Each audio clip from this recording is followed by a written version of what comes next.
imagine, Johnny, you can never know how much do you want it and make me know.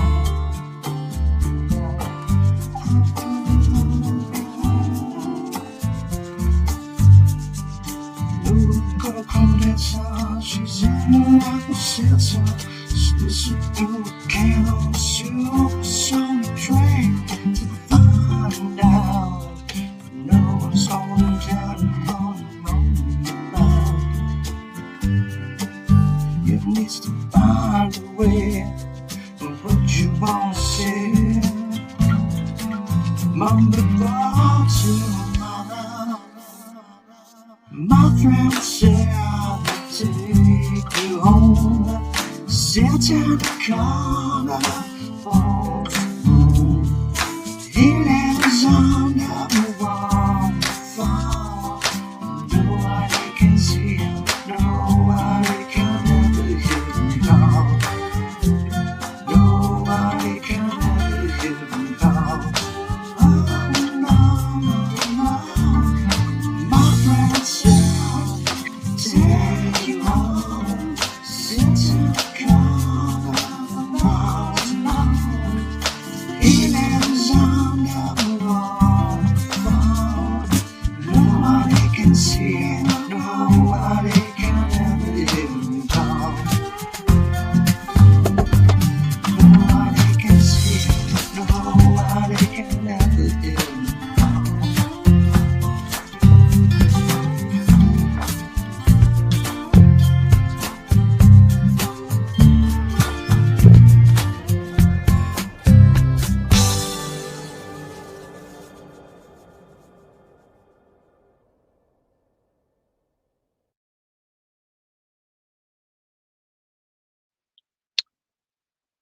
Nobody can see him, nobody can hear him call.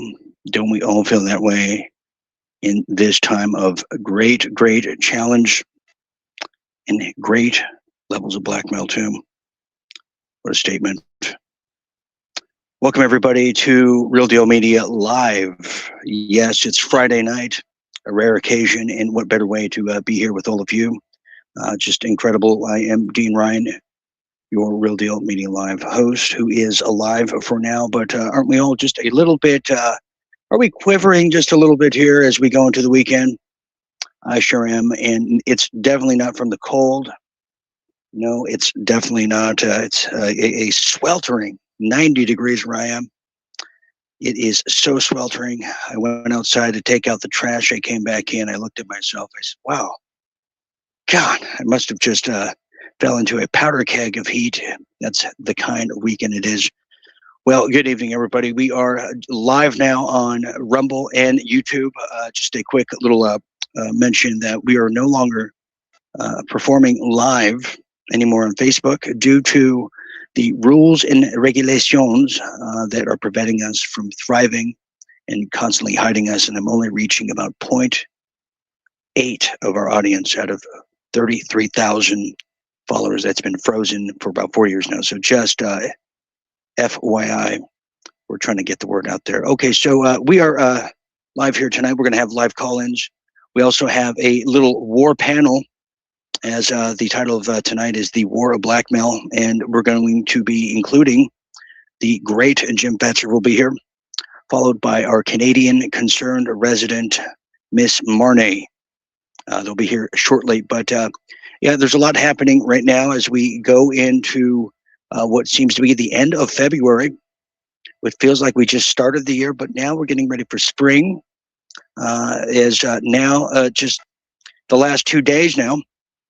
Well, it's been the Clinton deposition. I'm sure you heard about a deposition that we were just anticipating for a pay-per-view. The whole world was waiting. Hillary sent the invite outs to everybody, kind of like those envelopes at the funeral. We all got them. Even Jeb Bush got one too. But we were locked out of the courtroom. We're going to be dipping in and seeing what that was all about. So, I mean, what better way than to have Jim here for that? So we'll be talking about that. And there's a firestorm, and I'm not talking about the Middle East, but the fact that Mr. Lutnick what is his damn name? The Treasury Secretary of the White House, Mr. Lutnick, is in question. People are all up in arms that he was.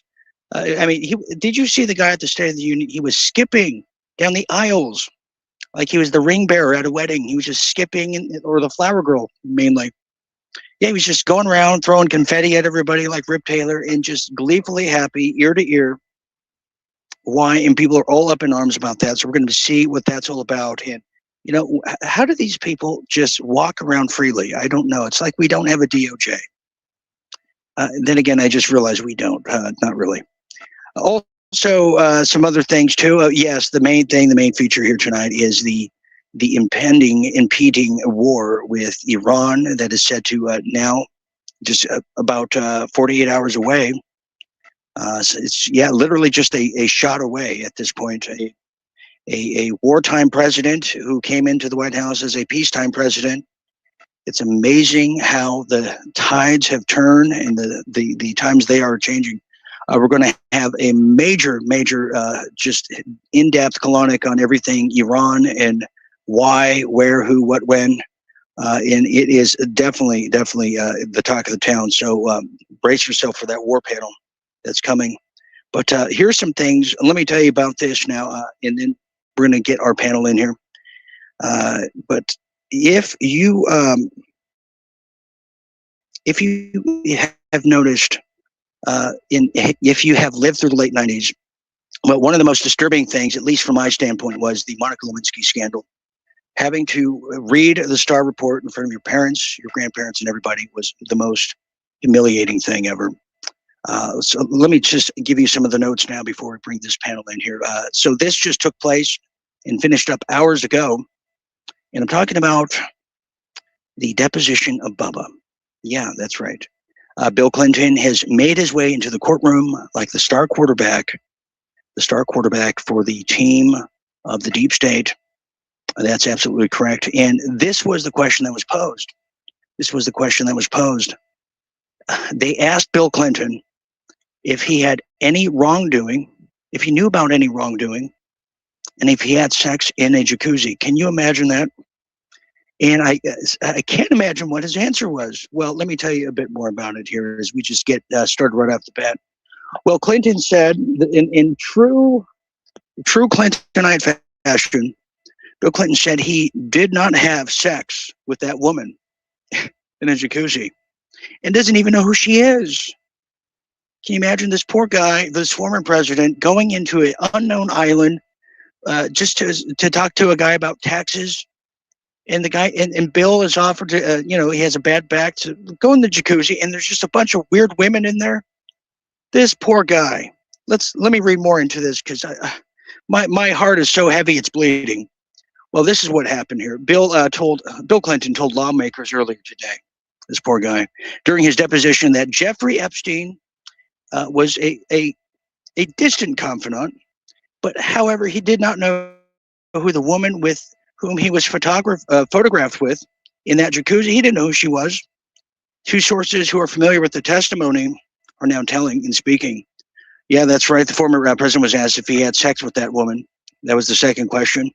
He said he did not know because usually he likes to have sex with women he knows, or at least by first name. That's right. Well, when he's in jacuzzis, that is.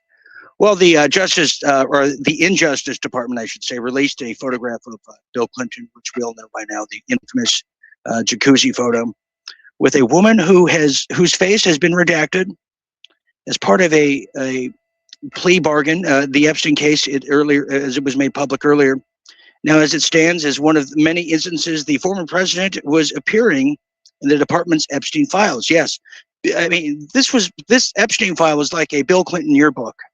We saw Bill Clinton in the island and in his freshman year, sophomore, junior year. It was just incredible how that was. And I'm telling you, now also Hillary Clinton, who said she was going to stand by her man.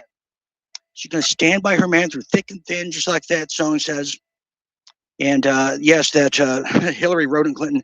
Well, now she recently told the BBC about the trip that the image came from, of the infamous jacuzzi photo. And she said it was one of those stops that made to look at a Philo, the philanthropist himself, Epstein, and Bill was just there. They were talking about finance. It was a charitable work that he was doing that my husband has done, saving literally millions of lives.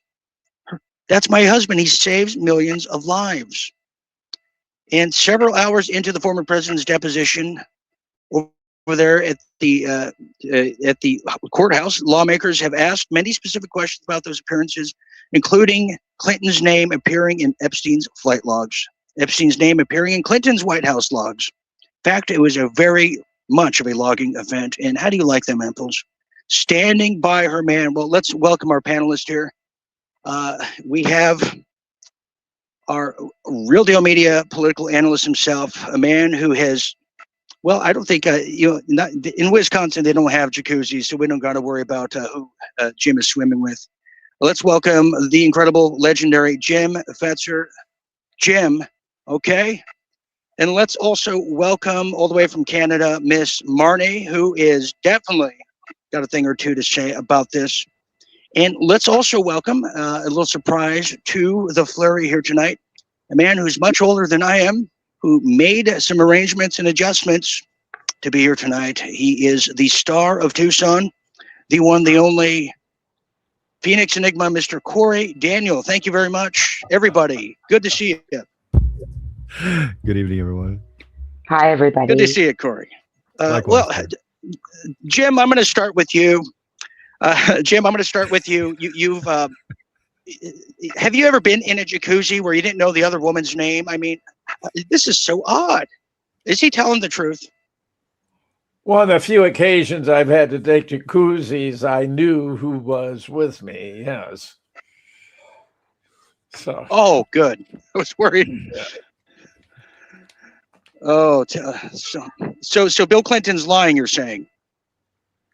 I'm not saying Bill Clinton is lying. No, no, no. I mean, Bill has quite a reputation, and he doesn't care the name or the age or the whatever, as long as the party is physiologically equipped for his access, he's all happy. He's happy as a clam. I think I catch your drift. Marnie, let me go to you. Let's have you weigh in. This is my forte. You're married. Yeah. Yes. Let's talk about this. You've been in many jacuzzis. Tell me about, is he lying? I mean, you've been married. You're married still. Go ahead. Tell me. He is lying, Gene. I have been in a jacuzzi that holds 16 people on a beach in Jamaica. Wow. And trust me, and it was pouring rain. We were the only people stupid enough to be out there, but it rained all day. So what are you going to do? So we've got 16 naked people in a hot tub on a nude beach at an adults-only resort. Wow. And you can believe we ranged in age from 22 to 92. And within the first 20 minutes, everybody knew everybody's name and what they drank. That is stunning. My word. How have you managed? Anyways, yeah. Corey, let's go to you since you came here last. You were just getting out of the jacuzzi, I last heard. But what does this say about love? I mean, Hillary Clinton is standing by her man. Is she doing it because of love, or is she doing it because of pure tactics and the possibility of being locked up finally because of Epstein? What's your take on the situation, Mr. Daniel? Well, first of all, for the record, let me just say my mic's hot there. Sorry. I generally avoid jacuzzis for reasons like this. As a political analyst and consultant, I try to stay away from jacuzzis in general, just for this reason, in case after the provide testimony. Oh, that makes sense. But the Clintons are not a marriage in the true sense of a marriage. Like me, I've been successfully married 3 times, right? Those were marriages. The Clintons are a political unit. It is a marriage of politics. She needed someone to help her ascend into the ranks of the this socialized republic that we all enjoy. And well, she found Bill Clinton, and it is a business arrangement. So, you know, you stand by your man if it's a business arrangement. The two of them have so much dirt. They're so filthy, both of them. What do you say? We all know they just protect each other their whole entire lives. They're a legal unit. That's a very good point you raise. That's a good point. Before I get taken off air, as this is a very illegal conversation, we have a lot of people who are weighing in here. Here we have Margaret saying nude beach rebel. Yes, that's true. That is at That's a true. very nice 5-star thank you. adults only, couples only resort. It was nothing untoward. Yes. In fact, that's where I met Marnie, was at a nude beach, and that's how we got to know each other. Thank you for that. Okay, let's talk about Mr. Nutlick, Jim, because Howard, he was skipping. He was gleefully happy at the State of the Union. He was just stepping over all the sleeping bodies on the Democrats. Should he be worried at all, or is he protected as we go further in depth with the Epstein file release? I mean, people are very pissed about his happiness. I think he just learned from Trump that he was going to go ahead and attack Iran on Purim. So I mean, that's why he was so happy. He knew that the Israel's, 7 governments in the next 5 years, 6 are already gone. The only one that remains is Iran, so that Israel can dominate the entire Middle East. You got Mike Huckabee announcing during his interview with Tucker that Israel's entitled to control the Middle East, which has frankly destroyed our relations with the other Arab nations. I think the only explanation for his glee is he just received confirmation that was going to happen. Okay, well, that's a good point. It's going to happen, Dean. It could very well happen. I mean, even Lindsey Graham is very excited about it. There's a lot of people that are, there's a big occultic kind of to this, Corey. And this coming Monday, it's a big Jewish holiday. It's the name escapes me. What is that again, Jim? Purim. Right, the Purim. So when you look at all of this, just how much is this written in the cosmos that a potential war will start this coming Monday, I believe? Well, I have to look into this. I haven't de-occulted the war yet. I'll tell you from a geopolitical standpoint, I think Jim here is absolutely 100% right. We are going to war. But my position on this. I've always thought of Israel not as an own independent nation. They are a proxy state invented, produced, funded, set up, and insulated by Western hegemony. I've said it before, the CIA is the Mossad, is MI6. US is Israel, is the UK. It's all the same machine. And if Western hegemony is going to take out or beat out rather the BRICS nations for the dominance of the next currency, as I think everyone here is aware, I think everyone in your audience is politically astute, and economically astute to some degree as well. The petrodollar is going away. It's gone. We've destroyed it. We have weaponized our dollar for so long now. We are replacing it with a cryptocurrency, and in order for that to happen, we had to further devalue it. So, the whole war in the Ukraine, in my opinion, was to dull down Russia, so Russia couldn't give support to Iran. And if I heard a little rumor last week, and then I saw it. Israelis have these patches on their arms right now, and they are the Greater Israel patch. It is it's the patch where the boundaries of Israel are back that of the Old Testament. So they want Syria, they want Lebanon, they want Iran, they want the entire Middle East to reestablish what Israel was in their mind, what the Zionists say it is after they hijacked Judaism years ago. In my opinion, that's what's going on. This is not Israel as a nation doing whatever. It is Western hegemony taking over and establishing itself in the next 100 years. That's a very interesting point. We're all entitled to our opinions, and so is Lindsey Graham. And let's check this out before, as well, I guess, as now we get into everything Iran. But let's hear from Miss Lindsey Ladybug Graham. Our friends in Israel are surrounded by people who would kill them all if they could. I am tired of the word genocide. Let me tell you about genocide. If Israel wanted to commit genocide, they could.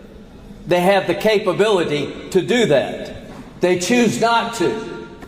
Hamas, they would commit genocide in 30 seconds. They just can't. And that's the big difference, folks. Israel is our friend. They're the most reliable friend we have in the Mideast. They're a democracy, surrounded by people who would cut their throats if they could. This is not a hard choice if you're an American. It's not a hard choice if you're a Christian. A word of warning. If America pulls the plug on Israel, God will pull the plug on us. And we're not going to let that happen. So I just want to end with this thought that President Trump has stood with Israel at the most difficult time since its founding. October the 7th was an effort to destroy the state of Israel, the largest loss of Jewish life since the Holocaust. And here we are almost 2 years later, and Israel's the bad guy. That's ridiculous. Israel is not the bad guy. They're the good guy. The bad guys are the radical Islamists who would kill everybody in this room if they could. So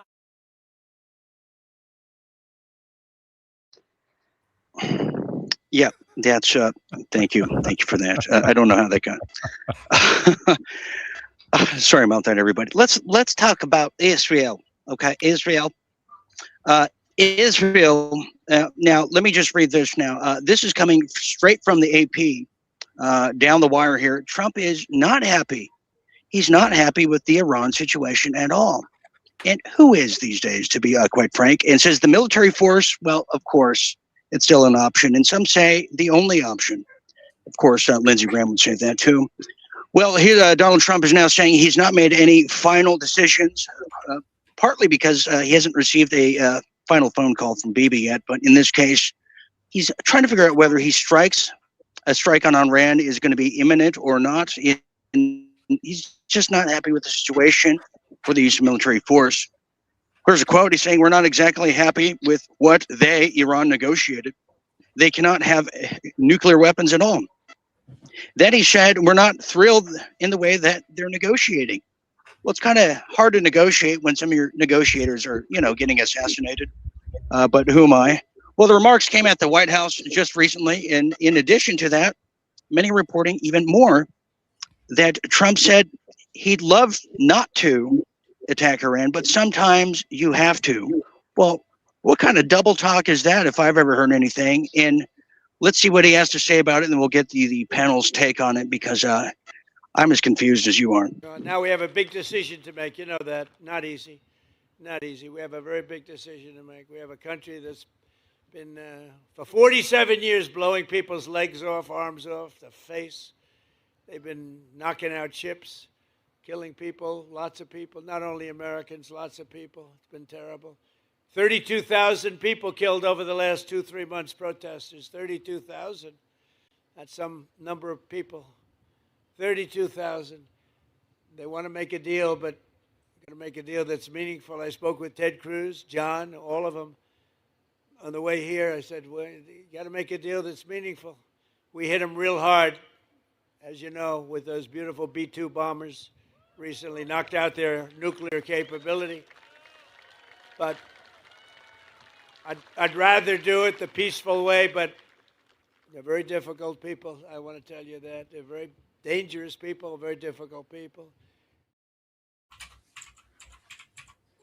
Marnie, I'm going to go with you right off the bat here, then I'm going to head to Jim. But let me ask you, Marnie, if you were running a country, is one of the first couple of calls you would make, would it be to Ted Cruz on whether you obliterate a nation and just start a World War III? I mean, where do we take from what we just heard? It's such a dog and pony show.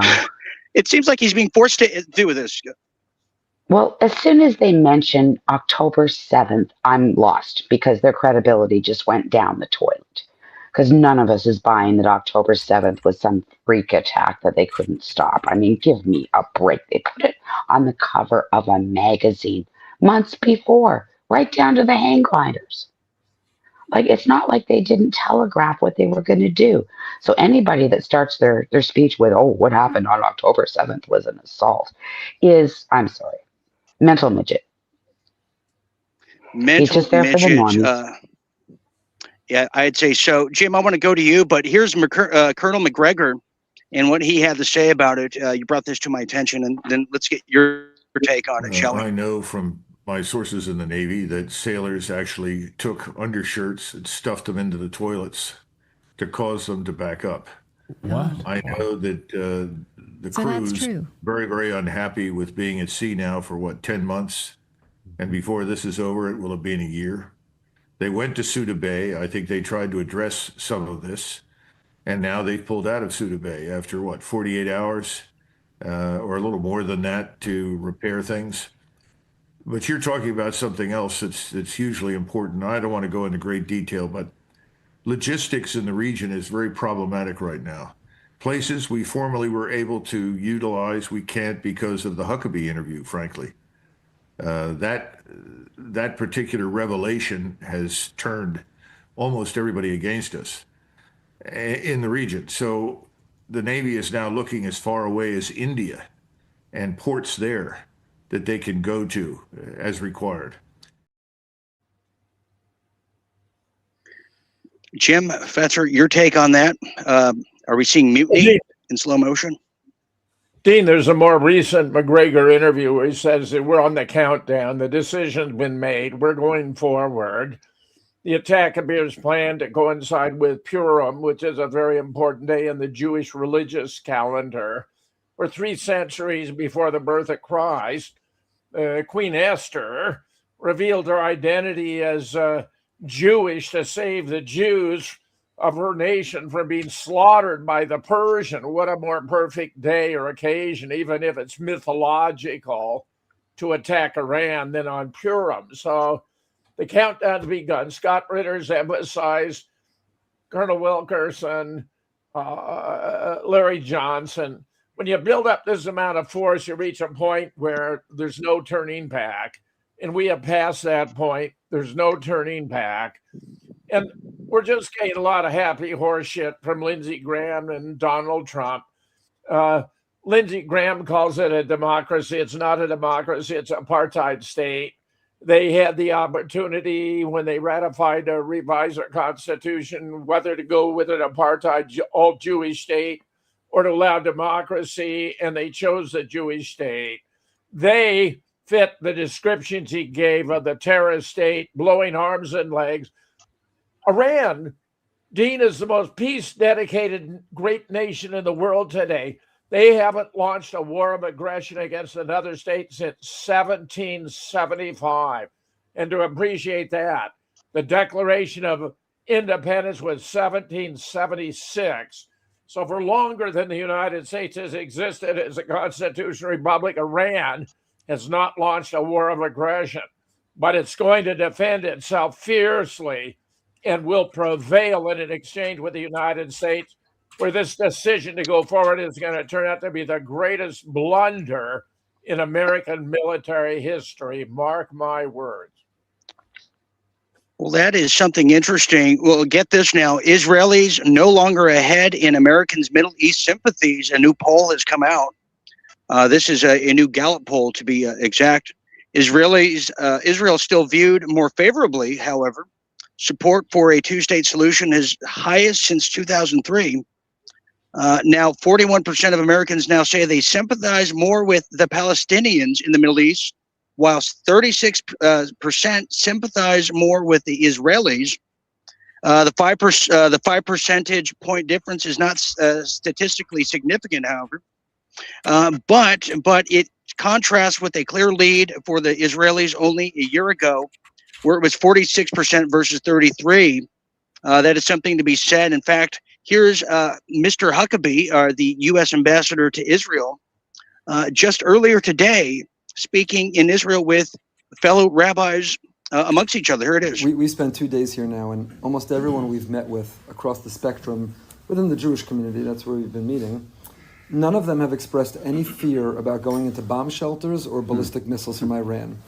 Every one of them universally has said to us, you must be excited to be here. You're going to have a front row seat to the miracles that are about to happen. When you speak about the resilience of the Israeli people and what they've been through for 2 years, they're not in fear. At least those who we've met with across the spectrum have all expressed this faith and almost, I don't want to describe excitement, but they've had a front row seat to miracles for 2 years, and they feel like they're about to see the next chapter of it. And they ask you, aren't you excited to be here for it? You must feel so grateful. You're going to see the redemption come before you. Is that your experience too with the way that Israelis are approaching this potential?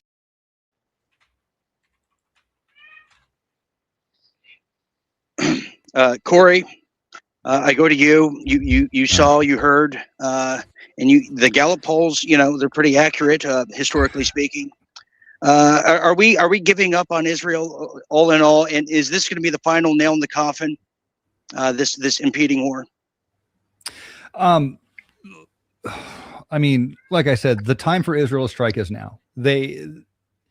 Generation Z's done. Generation Alpha, I guess that's the next one coming up. They're so sick of the wars. They're so sick of Israel, the Middle East. They can't afford houses. There's no decent jobs. The currency's failing. Americans are sick and tired. They're just tired of all the BS and all the rhetoric and all the crap that the global elite predators in charge have been hucking for the last 40, 50, 60 years, as long as anyone's been alive now. To riff off what Jim said here, let me back up real quick. Israel will never have a better chance to do what they need to do. They will never control the presidency and the House in any time near future. That, even with all their blackmail and all their pedophile, blackmailing that they've done to all of Congress and Senate and the judges and everybody else. To riff real quick off what Jim said earlier with the Jewish holiday coming up here, that goes from the 2nd to the 3rd of March. And I was thinking to myself that March 3rd was going to be something, because March 3rd is 3/3, and 3/3 is a very big occulted holiday. As an occultist, someone who studies the occult, they use March 3rd quite often. They use February 2nd as well, because it's the 33rd day of the year. Numbers are structured throughout the year. And if you've seen any of my de-occulting or the interview I just did tonight on another channel where we de-occulted for a couple hours, they are ritualistic, and they use the calendars, specifically lining up with the Gregorian Christian and the Jewish calendars, and they play on each other because those calendars float against each other. But if you go back, did you notice real quick in that little speech that Trump gave him, his old text number to call in and give him money was 88022. That was the old number that you would text in. His new number is 45470. When you reduce those numbers, numerology, the 4 and the 5's a 9, and the 4 and the 7's an 11. It's 9/11. Trump's in charge again. We have 9/11. Interesting. And Wow. These things are subconscious. These things are designed to write into the subconscious of America and the world. And people who are trained, if you're in Skull and Bones, if you're in Yale, if you're in these societies, you're taught these things. We're not. We're taught how to run cash registers and to be the labor component in an economic model to provide for them. And they speak to each other through symbols, and symbols is the universal language and numerology. So I'm seeing it everywhere. We're going in 100%. This war's going to kick off. And just so you know, I spoke to some friends. Their kid is over there, and he said they've all been given their steak and lobster dinners, and they're being deployed. It's going down. It's going to happen. This is okay. Jim, we have a lot of people who were just putting questions and statements out there. I want to get to them. I want to take this quick break and give people a chance to put their questions. Is everybody good to answer a few questions with everything going on? Once we get back, I think we're all good on that, just for a little longer. Also, I can report to you now, our EU insider Forseti has shared with me the UK, the United Kingdom. As of today, they have said internally that they're going to be joining the Americans in war with Iran, and mainly due to the fact that Keir Starmer wants to stay in power. He doesn't want another special election. He needs to stay in power because of the Epstein scandal with Mandelson. So they're all in. So we do actually, there's one ally, you know, out of 1,000, I guess you could say. But anyways, hold off, everybody. We got this quick break coming up. So when we get back, we're going to be joined by this incredible Real Deal Media War panel here tonight for RDM Live. And we're all going to give our synopsis of how we think this is going to go. Some are going to be a variety of different opinions and visions, and we'll opine somewhere. And we're also going to get your questions, comments, concerns right here when we get back on Real Deal Media Live. Don't go anywhere, because this could be the last broadcast for all we know. We're going into Mach 5 of a world war. Stand by.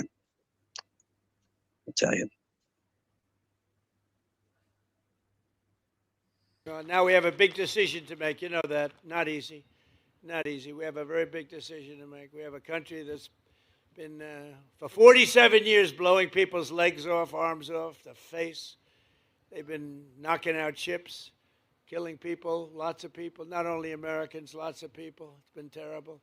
32,000 people killed over the last 2-3 months, protesters. 32,000. That's some number of people. 32,000.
You are watching World at War with Dean Ryan, weeknights, 10 p.m. Eastern, only on Real Deal Media. And that's why we want to bring back World at War, as you heard the announcer there say. And you can make that contribution, you can make that effort worthy for the worthy cause of bringing back World at War. The #1 late night show in the entire shadow banned world. And we want to thank you in advance. All you have to do is go to giftsendgo.com/World at War. Again, that's giftsendgo.com/World at War, because it's more than a virus. It's war. Absolutely correct. Well, something that's not war and that's more love in a time full of hate, well, that's becoming a Real Deal Media member. Yes, the very infamous Vito Corleone, well, he's a member too. Believe it or not. So is the whole Corleone family, even Michael. Well, you can become a night owl. You can become a visionary debonair. You become iconic, not ironic, and a player from the Himalayas. All you got to do is go to realdealmedia.tv. That's realdealmedia.tv. Why wait till tomorrow? Join tonight and become part of a movement. Become part of history, not just another footprint and a statistic. That's right. We are back. Okay. Yes, we are. Thank you, Mr. War, Mr. Israel first. Yes, the war of blackmail, and what a war it is. Welcome back, everybody. I'm still Dean Ryan here. Yes, I am joining you on a sweltering night, on a Friday night. Can you believe it? Usually I'm not even here Fridays, but that we're mixing and matching, as they say. And you know, the funniest thing happened. I didn't even tell the guys this. As the Clinton deposition was happening, maybe some of you saw this live when it did, the outside courtroom theatrics, I guess you could say. Well, check this footage out. This is what happened when Clinton was on his trial stand for the deposition. Well, a crew, I guess, of dominoes, well, they came to the courthouse. Check this out. Yeah, there they are. A bunch of pizzas got delivered to the courtroom as Bill Clinton was giving his deposition. Yeah. And no word if there were anchovies on them, but I thought that was quite rather interesting, don't you? So that's the kind of theatrics that are going on everywhere. Isn't that something? Okay, we have our panelists back. I think they're back from break. As we now return to everything blackmail to war. Let's get them back to the panel here. Okay, we have, I think we have them. Okay, we are ready. Okay, there we are. Okay, everybody, we have the great Jim Fetzer here with us.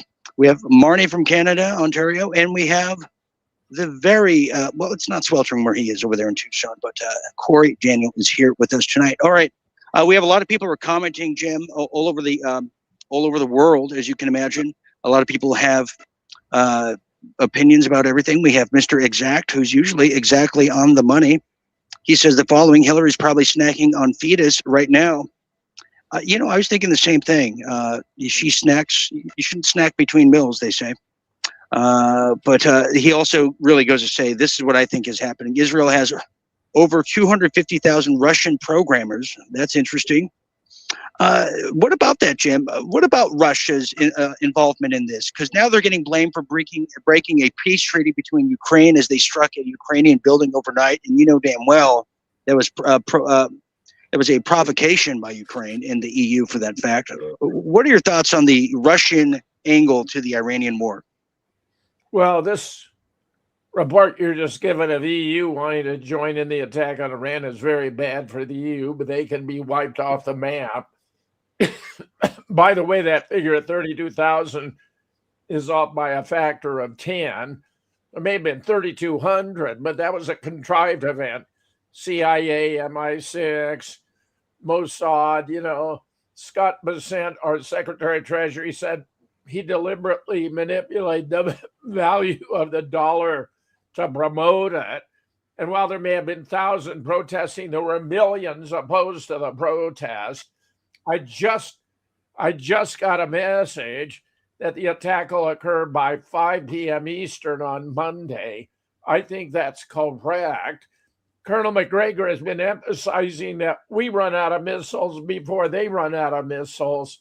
The chairman of the Joint Chiefs of Staff actually went to Trump in the White House, in the Oval Office, in the presence of the Vice President, Secretary of State Jared Kushner, and told him the American military can't handle this op because we've given half of our equipment and missiles to Ukraine and the other half to Israel. It's going to be devastating for the United States. Russia has given Iran the S-400, this brilliant anti-missile, anti-aircraft. China has given them long-range radar. They can see even stealth planes approaching from 700 kilometers. It's an automatic reprogramming in real time of the response retaliation. Iran has so many more defensive capabilities than before, and so many types of missiles. Dean, I predict this goes forward as it is.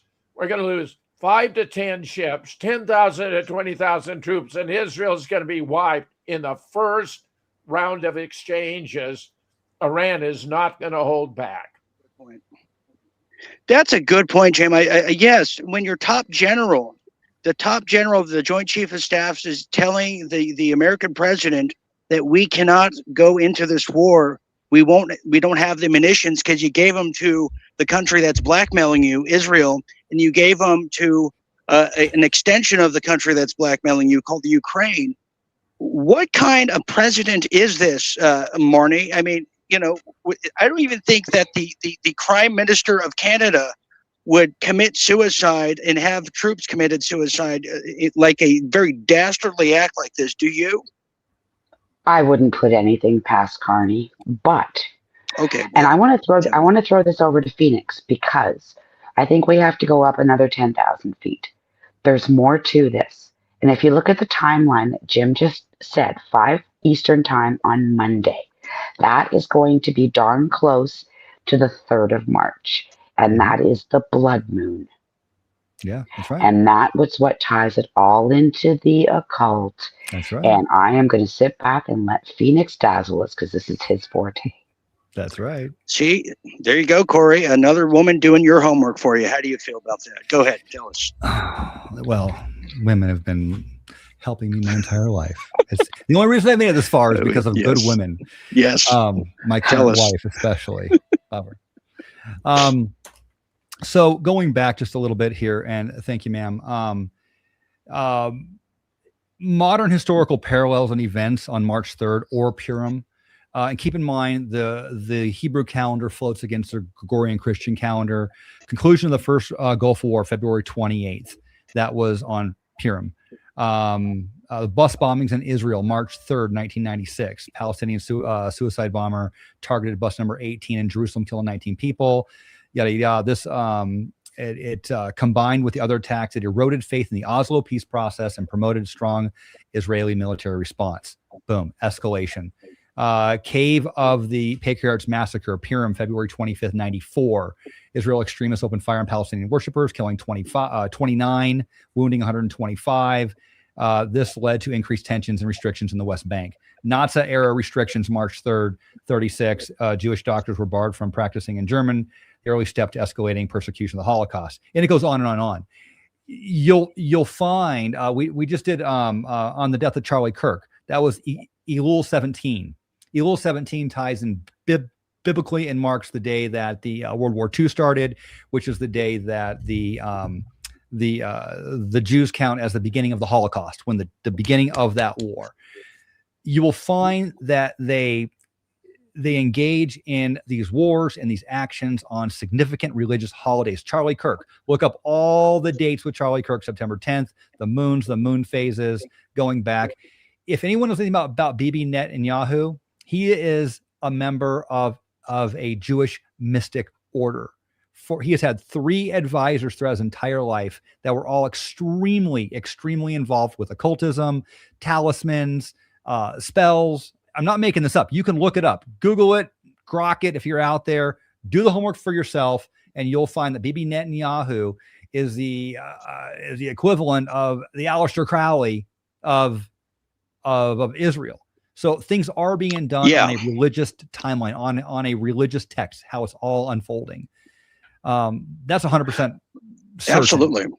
Well, and here's a question too. We have, maybe you might know this too. I just want to invoke some of this. We have Seth Black asking, where's the red heifer?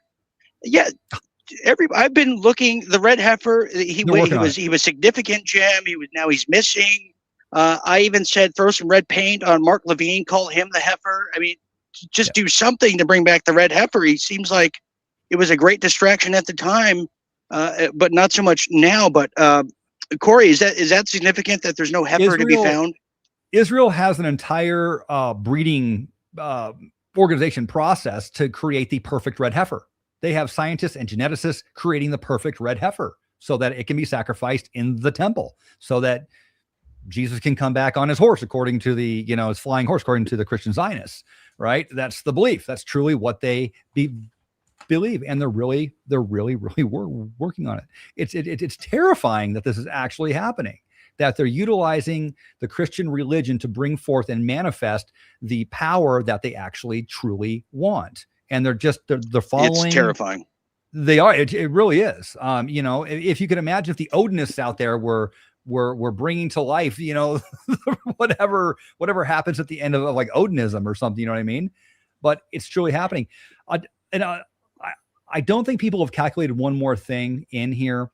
Jim's right. If we're fighting a conventional war, we're going to get our asses kicked bad. We're going to lose more people in the first 20, 30 minutes than we lost in all of Afghanistan the first 20 years. However, if you've been watching the congressional hearings on the anti-gravitic technology and the free energy, AKA the UFOs, the UAPs, Trump has come out so many times in the last couple of years and said, we have weapons so powerful the world can't even imagine. nothing's going to happen to the United States. If we're going to let me add to that. That's a great point. No, I'm sorry, I didn't mean to say, but to add to what you were saying, Corey, Jim, and I'm going to go to you, and we'll give our thoughts here of how we think this is going to go. But to add to what Corey brought up, and I'm so glad he did, we're now having people talk about what transpired in Venezuela, Jim. That's right. And okay, so we're talking about 20 soldiers, super soldiers, went into Venezuela with a fully armed, fully acquired capability, military-wise, of a Venezuelan army, militia, everything, ready to just go to war. And what is now being said is that the soldiers, were bleeding and vomiting out of their eyelids and mouths, and that these 20 soldiers were firing upwards of 300 rounds per minute. That they couldn't compete, and these drones of sorts were just scattered, and it was just they were no match for what the Americans brought. And now the word's gotten through all of Latin America that there's no match for the Americans, and I believe that just took place with the Jalisco cartel in Mexico. We have yet to hear the reports on that one. Jim, I think that Corey might have a point that maybe this rush to war is not a conventional one, but one that is not of this realm. Jim Fetzer. Yes, I have no doubt we're going to discover both sides have weapons the other didn't know existed. But I find it hard to believe that America would have any type of weapon the Russians and the Chinese don't know we have and have not already prepared Iran to deal with. I don't think even if we have these weapons that lead Trump to dismiss the advice of the chairman of Joint Chiefs, I'm having a hard time believing it's going to be decisive on the side of the West. But it's possible. It's possible. We are going to find out. We're going to find out, and even the cats are a little worried about the upcoming pending war. She's outraged. I don't blame her. I don't blame her. No one ever took a cat to war. We have some people. No one took a cat to war. We have a lot of people who are commenting before we give our final take on how we think this is going to go. Okay, here we have. This is okay. We have Seth Black saying America has electronic fired weapons. Interesting. Yes. Well, we might even have lightsabers for all we know. I mean, the way this is going here. DEWs, Kim of San Diego says, yeah, they might use the do. They might do the do's, everybody. She also said, and I agree, it is a war on heifers. Yeah. Who is the advocate for the heifers out there? That's a good point. Here we have. What happened to the 6 heifers that they sent from Texas? Well, I think they got misdirected somewhere else. We have Mr. Watland saying Ben Shapiro, Mark Levine need to make sure it's kosher. Okay, that's something too. Thank you for bringing that up. I think there really needs to be a new McCarthyism following this. Okay, so they get their war. Well, the American people have to have our war on the treasonous Zionist pigs in this country. That's what I think the exchange needs to be. Everybody who has been voting for this war, who has been aiding and abetting and kneeling at the altar of Netanyahu and the AIPAC, we should all mark them with a scarlet letter of Z for the Zionist traitors that they are, Jim. Because I can't take it anymore, Jim. I'm just extremely livid on the daily that we are living in an occupied country. So with that said, we're going to give our takes of how we think this is going to go and what is the consequence, if any, or retribution, if any, what is going to be to follow after this now finalized war. Let's start with you, Jim, and we'll go down the row and to Marty next. But go ahead, Jim, your final thought on how this is all going to go and what's the aftermath. It's going to be a catastrophe for the United States, the greatest military disaster in our history. It's going to make Pearl Harbor look like it was a children's birthday party. Russia and China are not going to allow Iran to go down.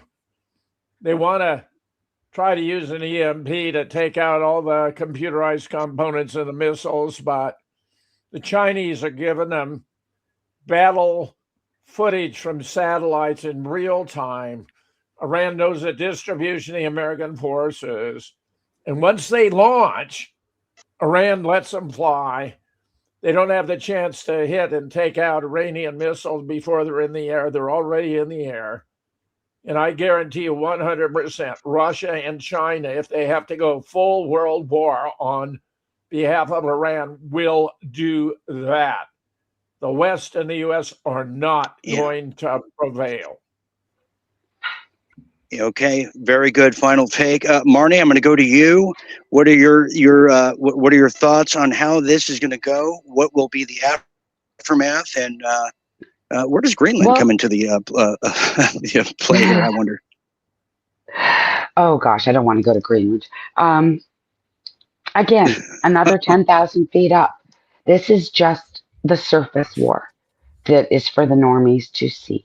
Yeah. I mean, if you guys have the capability to go in like you did to Venezuela and probably to Mexico, then that's exactly what they're going to do. And the fact that you're kind of short on bullets and things will become a non-issue. And I really question them even broadcasting. I mean, General Kane had no business showing his hand to the world.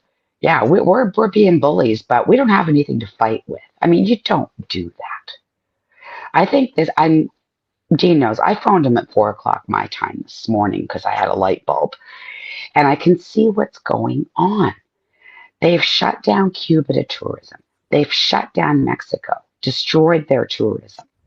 The next hit is going to be the Dominican Republic. Jamaica's already running at only about 70% of their capacity because of the damage from the hurricanes. So they're discouraged. Lots of fear. Don't travel. Stay home. Everybody get back where they're going to be. And then they're going to hit us with this blue beam. They've already said they're going to hit us with blue beam. I mean, it's not like they keep anything a secret. And I'd love for Corey to run with that, and the fact that Project Bluebeam is definitely going to be a go, because again, this is his thing and he's the expert. So hit it, Corey. Well, I don't think that's what we hear. Go ahead, Corey. Tell us. How is this going to end? War. What is it good for? I mean, what is Iran going to get out of this too? What are the Iranian people are going to get out of this, except for just an incredible amount of death? We're thinking, if it's not CGI'd at this point, and what are we to believe? Phoenix Enigma, Corey, Daniel, answer please your tell first us. question. Absolutely nothing. Huh? There. Say it again. That's right. So I'm going to agree with Jim again. This is not going to be good either way. Even if we do prevail, America, the U.S. isn't going to prevail. This is a surface war. Just what she just said. It is a surface war. It is for the normies. It is for the plebs out there. It is for the zombies. It is for the cattle on the farms. There are bigger things. The species. The human species is evolving. We have new technology. E pluribus unum, from many one. We used to have 2 towers. Now we have 1. Things are consolidating. Businesses are consolidating. Technology is growing. We've gone from agriculture, from hunter-gatherers to agriculture. We've gone from that to industrial revolution to computers, now to AI. And God only knows what was invented that got tabled. If you look at the hockey stick of transportation, it goes like, we're on walking, then horses, then we get cars, and it goes to like rocket fuel, and we hit rocket fuel here in the 60s, and it stops, and we go straight again. Like, we have no new technology for propulsion or anything else in the last 60 years. I don't buy it. It's been coveted. It's been weaponized. There is a breakaway civilization. People have whispered about it. People are in congressional hearings about it. Something is happening, and this war is the excuse to restructure the world. Everyone takes for granted that nation states have been around forever. They haven't. We had feudalism. We had nations back, in the 1600s? They started coming up, 1700s? Nations are like a new concept. They're gonna phase out to whatever the next thing is as we continue to grow as a species. People forget about the OTMs. For the last presidency, the last 4 years, 50% of all the illegals coming over the southern border, and I live in Arizona, were OTMs other than Mexicans. And 50% were Chinese. Where are they at?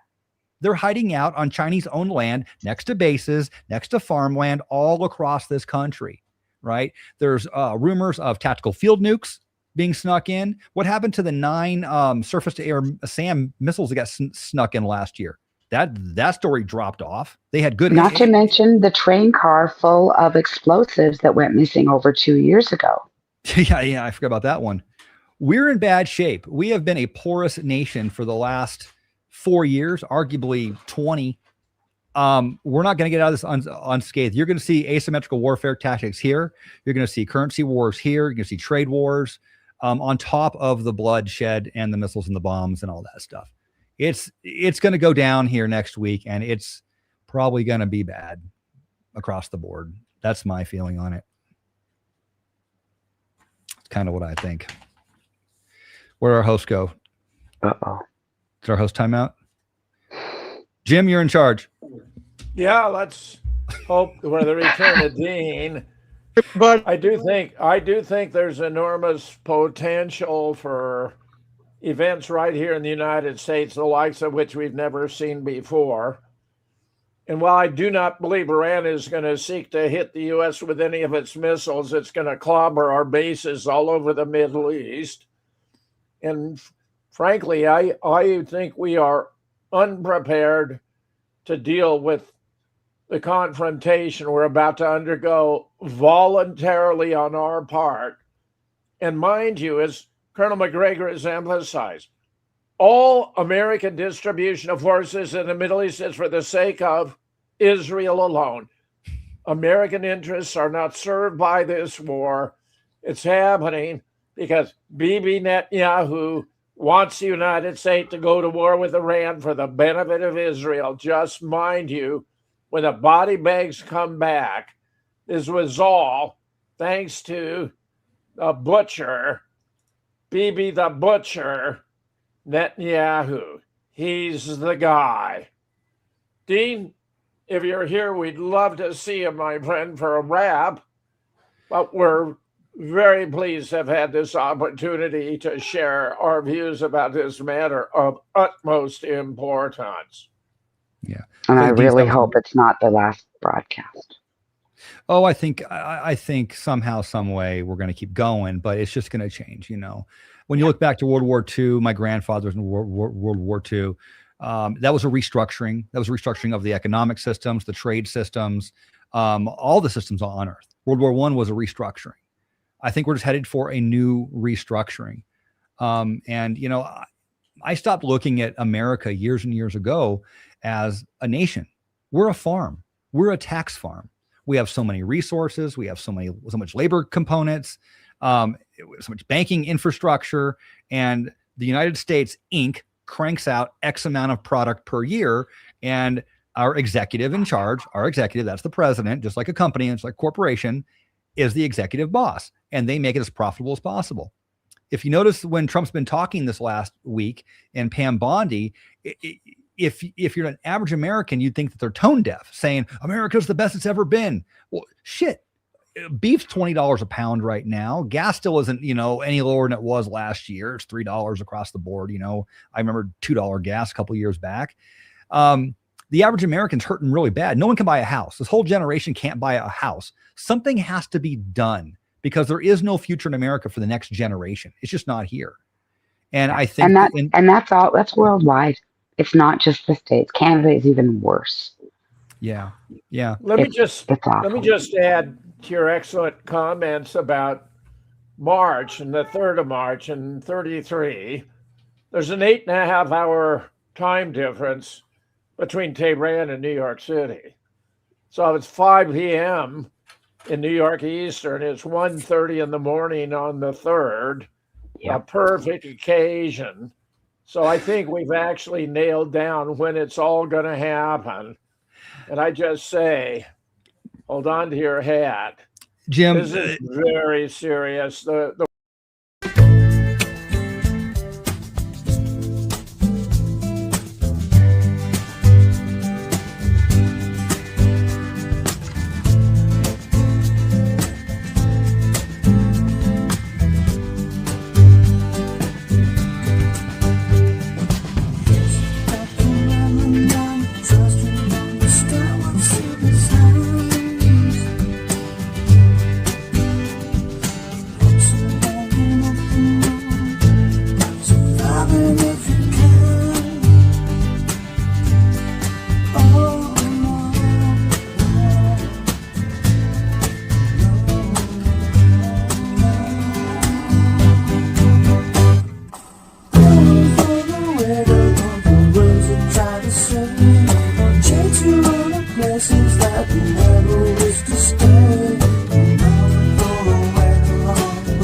ocean.